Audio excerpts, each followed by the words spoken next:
Sometimes we don't see the value of what we have until it's already slipping away. And sometimes the harshest truth is realizing we're the ones who caused it. This is the story of a woman who lost the man she loved because she believed she could balance comfort with thrill. But every choice carries its price.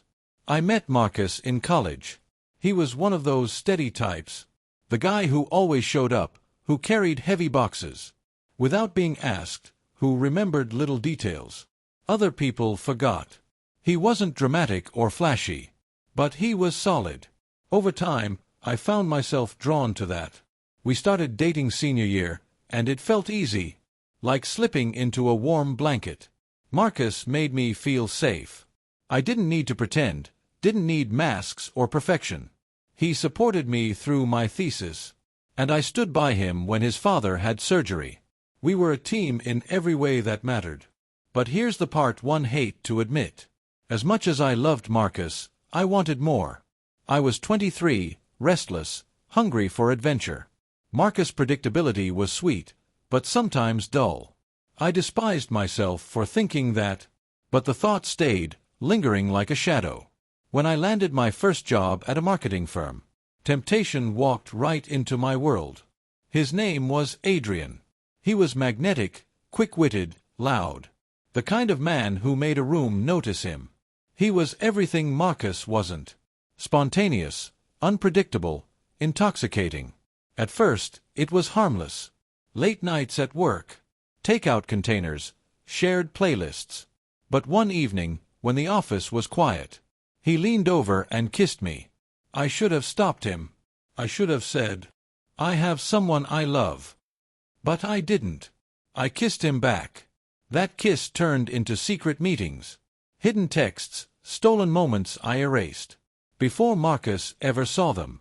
Adrian made me feel alive, like a movie character. He whispered promises he'd never keep, and for a while I convinced myself I could live in both worlds. Marcus noticed. Of course he did.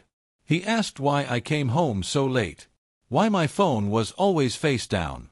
I lied. I said I was stressed, that work was draining me. And because Marcus trusted people, especially me, he believed it. But the cracks were forming. He stopped asking questions, stopped planning dates. His eyes grew tired, sad, like he'd already let go. One evening, he made my favorite dinner, pasta. Candles lit, and I barely touched it. My phone buzzed with Adrian's name. Marcus didn't say anything, but his jaw clenched. Afterward, he just said softly, "I don't think you're here anymore." I denied it, swore I loved him. But deep down, I knew he was right. The final blow came when he planned a weekend trip. A cabin, just the two of us, a chance to reset. But Adrian wanted me at a rooftop party instead. And I chose him. I told Marcus I had to work. He didn't fight me. He just kissed my forehead and whispered, "Okay." He went alone. When I came back from that wild night, still buzzing from music and drinks, a note was waiting on the kitchen table. His handwriting, steady, familiar. "I love you. I've loved you from the start. But I can't be the only one holding on. I hope one day you'll understand." That was it. No argument. No begging. Just quiet acceptance. Marcus had walked away, and I had driven him there. I told myself I'd fix it, that I'd cut Adrian off, and win Marcus back. But when I called, there was no answer. Days became weeks. He didn't block me, but he didn't reach out. It was like I'd stopped existing to him. Adrian, meanwhile, grew distant. Once the thrill was gone, so was he. Our spark burned out fast, and I realized he was never a partner, never a safe place, just a distraction. And I'd thrown away the one real thing I had. Months later, I saw Marcus again. He was holding hands with someone new. She laughed with her head tilted back. And Marcus looked at her the way he used to look at me. Soft, full of love.